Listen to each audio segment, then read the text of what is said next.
ಸ್ನೇಹಿತರೆ, ನಾನು ಸುಮಾರು 30 ವರ್ಷದಿಂದ ತರಬೇತಿ ಕ್ಷೇತ್ರದಲ್ಲಿದ್ದೇನೆ.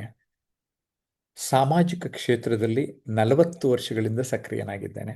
ಅಂದರೆ ನಾನು ಹಿಂದೆ 40 ವರ್ಷಕ್ಕೆ ಹೋದರೆ ನಾನು ಒಟ್ಟು 10 ಸಂಸ್ಥೆಯ ಅಧ್ಯಕ್ಷ, ಕಾರ್ಯದರ್ಶಿ ಈ ಥರದ್ದೆಲ್ಲ ಆಗಿದ್ದೆ. 10 ವರ್ಷ ನಿರೂಪಕ ಆಗಿದ್ದೆ. 10 ವರ್ಷದಲ್ಲಿ 1,000 ಕಾರ್ಯಕ್ರಮಗಳಾದರೂ ವೇದಿಕೆಯ ಕಾರ್ಯಕ್ರಮಗಳನ್ನು ನಾನು ನಿರೂಪಣೆ ಮಾಡಿದ್ದೇನೆ. ಅದಾದ ನಂತರದಲ್ಲಿ ರೇಡಿಯೋನಲ್ಲಿ 300 ಕಾರ್ಯಕ್ರಮ ಕೊಡಲಿಕ್ಕೆ ಸಾಧ್ಯ ಆಯಿತು. ಅದಾದ ನಂತರ ಟಿ ವಿ ನ್ಯೂಸ್ ರೀಡರ್ ಆದೆ. ಟಿ ವಿಯಲ್ಲಿ ಇಂಟರ್ವ್ಯೂರ್ ಆಗಿ ಒಟ್ಟು ನನ್ನ ಜರ್ನಿ ಚಂದನ ಟಿ ವಿ, ದೂರದರ್ಶನ ಸುಮಾರು 1,600ಕ್ಕೂ ಮಿಗಿಲಾದ ಸಾಧಕರನ್ನ ಪರಿಚಯ ಮಾಡಿದೆ. 3 ವರ್ಷ ನ್ಯೂಸ್ ಓದಿದೆ.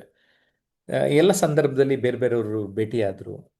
10 ಲಕ್ಷ ಜನರಿಗೆ ತರಬೇತಿ ಮಾಡಲಿಕ್ಕೆ ಸಾಧ್ಯ ಆಯಿತು. 1 ಮಿಲಿಯನ್ ಪೀಪಲ್ ಆಫ್ಲೈನ್ನಲ್ಲಿ. ಆನ್ಲೈನ್ ರೀಚ್ ಸೋಷಿಯಲ್ ಮೀಡಿಯಲ್ಲಿ ನಂದೇ ಆದ ಪ್ರಯತ್ನ ಮಾಡ್ತಾ ಇದ್ದೀನಿ. ಈಗ ಸದ್ಯಕ್ಕೆ ಹತ್ತತ್ರ ಎಲ್ಲ ಒಂದು ಪ್ಲ್ಯಾಟ್ಫಾರ್ಮಲ್ಲಿ 1 ಲಕ್ಷ ಜನ ಫಾಲೋ ಮಾಡ್ತಾ ಇದ್ದಾರೆ. ನ್ಯಾಯಮೂರ್ತಿ ಶಿವರಾಜ್ ಪಾಟೀಲ್ ಸುಪ್ರೀಂ ಕೋರ್ಟ್ ನ್ಯಾಯಮೂರ್ತಿಗಳಾಗಿದ್ದವರು, ನಿವೃತ್ತ ನ್ಯಾಯಮೂರ್ತಿಗಳು, ಅವರು ಒಂದು ಮಾತು ಹೇಳಿದ್ದಾರೆ. ನನ್ನ ನಿರೂಪಿಸಿ ಪುಸ್ತಕದಲ್ಲಿ ಅವ್ರಿಗೆ ಮುಂದಡಿ ಹೇಳ್ಬೇಕಾದ್ರೆ ಒಂದು ಸಾಲು ಮಾತ್ರ ತಗೊಳ್ತಾ ಇದ್ದೇನೆ. ನಾನು 15 ವರ್ಷಗಳಿಂದ ಬಲ್ಲೆ ವಿವಿಧ ಆಯಾಮಗಳಲ್ಲಿ ಜೆ ಪಿಯವರು ಮಾಡಿದ ಕೆಲಸ ಮತ್ತು ಸಾಧನೆ ಮೆಚ್ಚುವಂಥದ್ದು ಅಂತ ನ್ಯಾಯಮೂರ್ತಿಗಳು ಹೇಳಿದ್ದಾರೆ. ಇನ್ನು ನಿವೃತ್ತ IAS ಅಧಿಕಾರಿಯಾದ ಡಾಕ್ಟರ್ DS ವಿಶ್ವನಾಥ್ ಹೀಗೆ ಹೇಳ್ತಾರೆ: ಶ್ರೀ ಜಯಪ್ರಕಾಶ್ ನಾಗತಿಹಳ್ಳಿ ಕನ್ನಡ ವ್ಯಕ್ತಿತ್ವ ವಿಕಸನದ ಜನಪ್ರಿಯ ಹೆಸರು. 30 ವರ್ಷಗಳಿಂದ ಇವರನ್ನು ಬಲ್ಲೆ. ಇವರ ಅಪಾರ ಸೇವೆಯನ್ನು ನಾನು ಕೇವಲ ಗೌರವಿಸುವುದಿಲ್ಲ, ಶ್ಲಾಘಿಸುತ್ತೇನೆ ಅಂತ ಹೇಳಿದ್ದಾರೆ. ಇನ್ನು doctor Ravichandar, managing director, Nandana group of companies. ಜೆ ಪಿಯವರು ನಮ್ಮೆಲ್ಲರಿಗೂ ಶ್ರೀಕೃಷ್ಣ ಇದ್ದಂತೆ. ತರಬೇತಿ ಪಡೆಯುವ ನೀವುಗಳು ಅರ್ಜುನರಂತೆ. ಮಾರ್ಗದರ್ಶನ ಪಡೆದು ಅಭಿವೃದ್ಧಿ ಹೊಂದಿ ಅಂತ ಹೇಳಿದ್ದಾರೆ. ಇನ್ನು ದೇವನಹಳ್ಳಿಯ ಮಾಜಿ MLA ಶ್ರೀ ಪಿಳ್ಮುನ್ ಶಾಮಪ್ಪ ಅವರು ಜೆ ಪಿಯವರ ಮಾರ್ಗದರ್ಶನ ನಾನೊಬ್ಬ ಶಾಸಕನಾಗಲು ನೆರವಾಯಿತು ಅಂತ ಹೇಳಿದ್ದಾರೆ.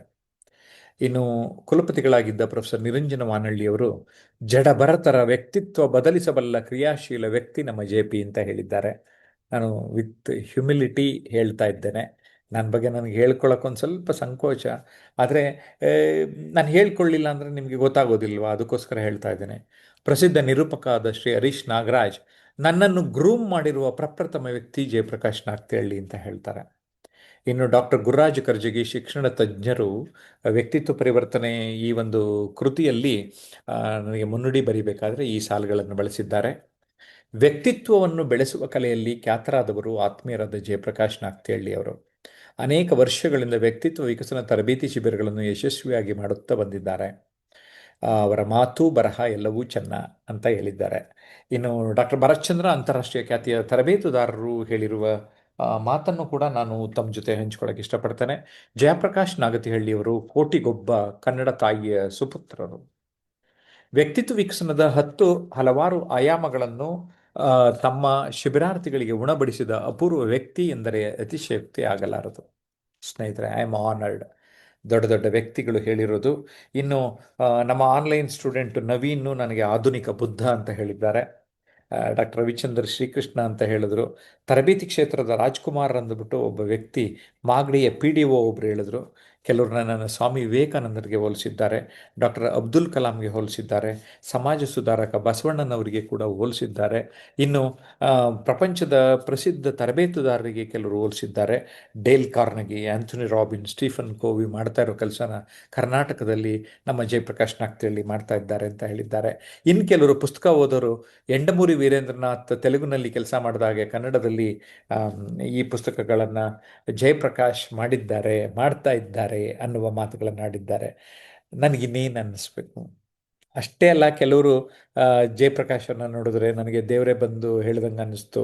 ಅವರು ಪುಸ್ತಕದ ಸಾಲುಗಳನ್ನು ನೋಡಿದ್ರೆ, ಯೂಟ್ಯೂಬ್ ವಿಡಿಯೋಗಳು ನೋಡಿದ್ರೆ ನನ್ನ ಜೀವನದಲ್ಲಿ ತುಂಬ ಪ್ರೇರೇಪಣೆ ಆಯಿತು. ಅವರ TV ಶೋಗಳು ನೋಡಿದ್ರೆ ನಾನು ನನ್ನ ಬದುಕಿನಲ್ಲಿ ಅಭಿವೃದ್ಧಿ ಹೊಂದೆ ಅಂತ ಹೇಳ್ತಾರೆ. ಸ್ನೇಹಿತರೆ, ಇವೆಲ್ಲವೂ ಕೂಡ ನನ್ನನ್ನು ಮತ್ತಷ್ಟು ಸಾಧನೆ ಮಾಡಬೇಕು, ಮತ್ತಷ್ಟು ಜನರಿಗೆ ಸೇವೆ ಮಾಡಬೇಕು ಎನ್ನುವ ಸದುದ್ದೇಶದಿಂದಲೇ 2008ನೇ ಇಸ್ವಿನಲ್ಲೇ ನಾನು ಒಂದು ಪರ್ಮನೆಂಟ್ ಗೌರ್ಮೆಂಟ್ ಜಾಬ್ಗೆ ರಾಜೀನಾಮೆ ಕೊಟ್ಟು ಈ ಒಂದು ತರಬೇತಿಯ ಕಾಯಕವನ್ನು ಆರಿಸ್ಕೊಂಡಿದ್ದೇನೆ, ಮಾರ್ಗದರ್ಶನದ ಕಾಯಕವನ್ನು ಆರಿಸ್ಕೊಂಡಿದ್ದೇನೆ, ಸಂಪೂರ್ಣವಾಗಿ ತೊಡಗಿಸ್ಕೊಂಡಿದ್ದೇನೆ.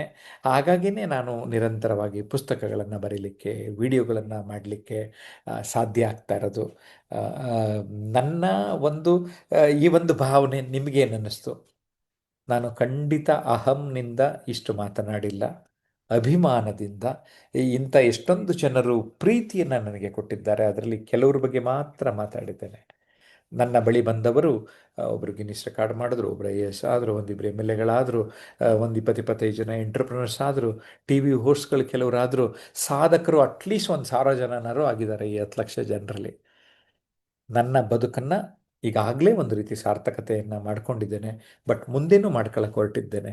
ಅದಕ್ಕೆ ನನಗೆ ನಿಮ್ಗಳಿಗೆ ಯಾರು ಆಸಕ್ತಿ ಇದ್ದು ನನ್ನ ಮಾರ್ಗದರ್ಶನ ಬೇಕು ಅಂದರೆ, ನಾನು ವೃತ್ತಿನೇ ಇದು ಮಾಡ್ಕೊಂಡಿರೋದ್ರಿಂದ ಫೀಸ್ ಚಾರ್ಜ್ ಮಾಡ್ತೀನಿ ಅಷ್ಟೇ.